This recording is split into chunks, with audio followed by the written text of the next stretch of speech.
तो हेलो बच्चों, आज की इस वीडियो में हम आपको बताएंगे मल्टीप्लिकेशन ऑफ फ्रैक्शन।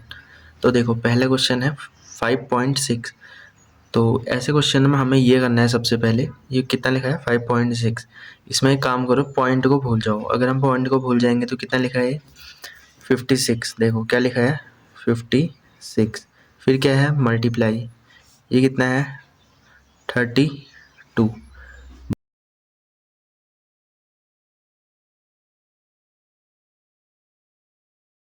अब देखो पॉइंट कैसे लगाना है। अब हमें इस क्वेश्चन में देखो, इसमें राइट हैंड साइड में कितने डिजिट के बाद पॉइंट है, एक डिजिट के बाद पॉइंट है।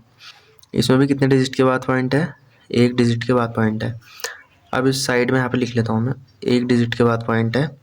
इसमें भी एक डिजिट के बाद पॉइंट है। ठीक है, एक और एक कितना हो जाता है 2। तो जो फाइनल आंसर होगा उसमें 2 डिजिट के बाद पॉइंट लगाना पड़ेगा। यहाँ पे लगाएंगे पॉइंट। ठीक है, यही हमारा फाइनल आंसर। दूसरा क्वेश्चन में देखो क्या लिखा है, पॉइंट भूल जाना है हमें। कितना लिखा है 365।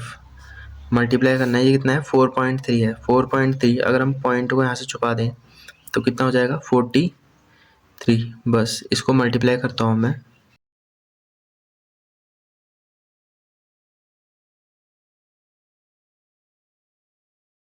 तो देखो इसमें 2 डिजिट के बाद पॉइंट है और इसमें है 1 डिजिट के बाद पॉइंट। यहाँ 2 डिजिट के बाद पॉइंट है, यहाँ 1। जो फाइनल आंसर होगा उसमें कितना हो जाएगा 2 और 1 3। 3 के बाद पॉइंट आ जाएगा। ठीक है, यही आंसर है फाइनल। तो अब देखो तीसरा क्वेश्चन में तुमको लग रहा होगा इसमें पॉइंट नहीं है, तो ये और भी सिंपल है उससे। 25.6 को तो मैं लिखूंगा 256 और ये कितना है 4 को ऐसे ही लिख दूंगा 4। मल्टीप्लाई करता हूँ, कितना आएगा। अब देखो पॉइंट हमें लगाना है, इस वाले में पॉइंट नहीं है, इसको रहने दो। इसमें कितने डिजिट के बाद पॉइंट है, 1 डिजिट के बाद पॉइंट है। 1 डिजिट के बाद, इसमें तो है ही नहीं, इसको रहने दो। तो जो फाइनल आंसर होगा उसमें भी 1 डिजिट के बाद आएगा पॉइंट। चौथा क्वेश्चन, ये थोड़ा अजीब लग रहा होगा तुम्हें।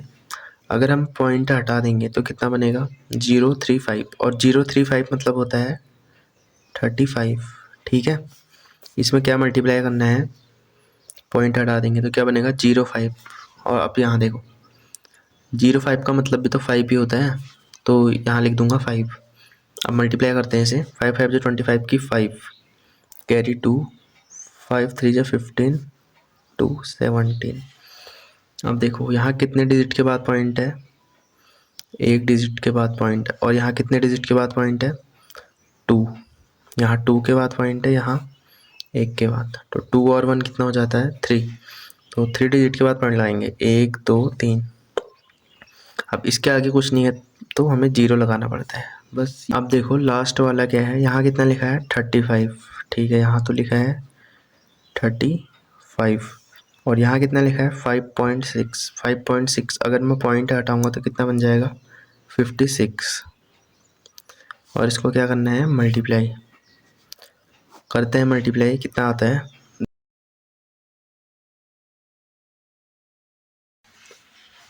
देखो क्या है फाइनल आंसर 1960। अब क्या करना पड़ेगा, इसमें तो पॉइंट नहीं है, इसको छोड़ो।